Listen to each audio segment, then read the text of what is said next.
Première séance de dédicace pour Andrea Chambly.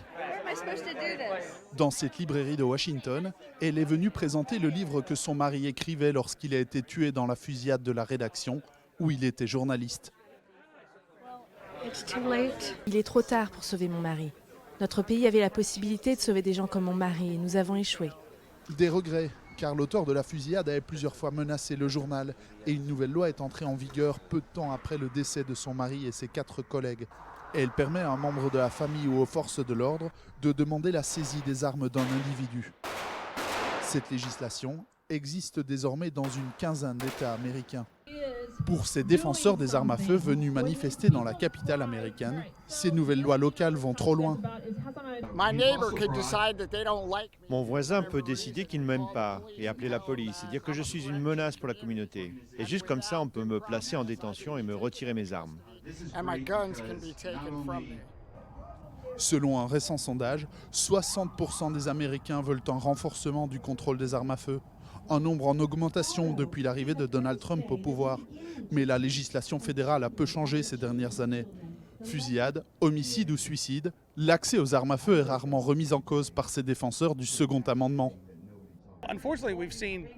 Les suicides sans armes à feu ont également augmenté dans notre pays. Je pense que nous traversons une crise de santé mentale dans ce pays et que nous devons prendre cela au sérieux. Un tiers des adultes américains possèdent une arme à feu. Le Sénat doit examiner des propositions de loi qui prévoient d'étendre le contrôle des antécédents judiciaires des acheteurs. Aucune trace en revanche d'un programme de rachat de fusils d'assaut souhaité par certains démocrates qui veulent prendre exemple sur l'Australie. J'ai un message pour tous ceux qui pensent comme le démocrate Beto O'Rourke. Et ce message, c'est non, vous n'y arriverez pas.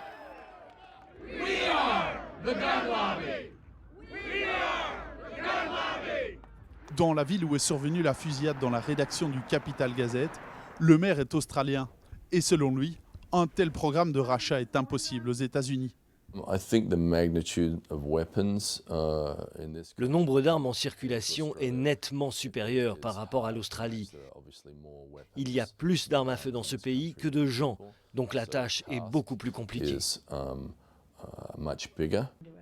Le maire soutient les programmes de confiscation, notamment pour diminuer le nombre de suicides. Selon les derniers chiffres nationaux disponibles, les décès liés aux armes à feu ont atteint un nouveau record, 40 000 en un an, principalement des suicides.